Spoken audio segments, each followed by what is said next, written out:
যেদিন থেকে বাংলাদেশ ক্রিকেট দলের ড্রেসিং রুমের মধ্যে গ্রুপিং শুরু হয়েছিল, যেদিন থেকে বাংলাদেশ ক্রিকেট প্লেয়াররা রাজনীতির সাথে সম্পৃক্ত হয়েছে, সেদিন থেকেই বাংলাদেশ ক্রিকেটের অধোপতন শুরু হয়েছিল, যেটা এখনো চলমান এবং ভবিষ্যতেও এটা কখনো শেষ হবে কিনা সেটা আমরা আদৌ কেউ জানি না। এই কথাগুলো বলতেছি কারণ বাংলাদেশের বিভিন্ন ইস্যুতে, সিরিয়াস সিরিয়াস ইস্যুতেও আমরা বাংলাদেশ ক্রিকেট প্লেয়ারদের থেকে তেমন কিছু একটা শুনতে পাই না। আপনি জুলাই আন্দোলন বলেন, আপনি হাদি হত্যা বলেন, বা আপনি রিসেন্টলি মুস্তাফিজের ইস্যুটাই বলেন, তাদেরই তো সতীর্থ।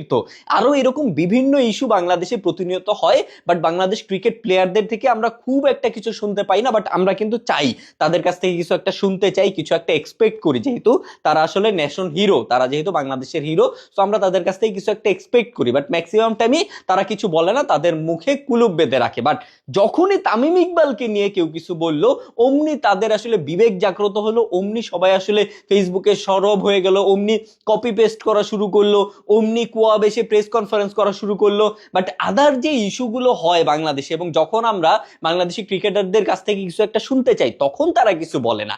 এই জিনিসগুলো কেন হয় এটা খুব স্পষ্ট। এটা আমি আপনি আপনারা কিন্তু সবাই জানি যে অলরেডি বাংলাদেশ ক্রিকেট দলের মধ্যে বিভিন্ন গ্রুপ রয়েছে, যার মধ্যে তামিম ইকবালেরও একটা গ্রুপ আছে। তামিম ইকবাল যেহেতু ন্যাশনাল টিমে নাই, তারপরও তামিম ইকবালের একটা গ্রুপ ন্যাশনাল টিমের মধ্যে সচল আছে।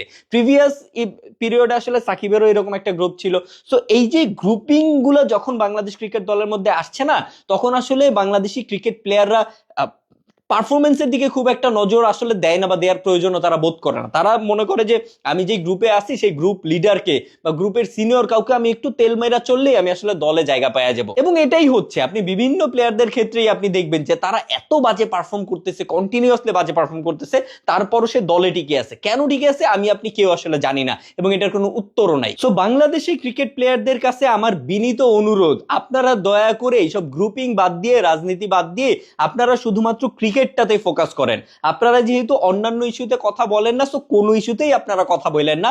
আপনারা শুধুমাত্র যে আপনাদের যেটা কাজ, আর ক্রিকেট খেলাটা, ক্রিকেট প্র্যাকটিস করা, ক্রিকেটটাকে কিভাবে ইমপ্রুভ করা যায়, আপনার পারফরমেন্স কিভাবে ইমপ্রুভ করা যায়, স্কিল কিভাবে ডেভেলপ করা যায়, আপনারা সেইটাতেই ইমপ্রুভ করেন, সেটাতেই আপনারা ফোকাস করেন। বাদ বাকি কোনো কিছুতে তামিম রে কি বললো, সাকিব রে কি বললো, এইসব নিয়ে আপনারা এইসব নোংরা জিনিস আপনারা কইরেন না। এইসব কপি পোস্ট দেয়া শুরু করেন না, প্রেস কনফারেন্সে এসে এইসব নিয়ে কথা বললেন না। কথা যদি বলার হয় তাহলে সবকিছুই নিয়ে বললেন, না বলার হইলে কিছু নিয়েই বললেন না।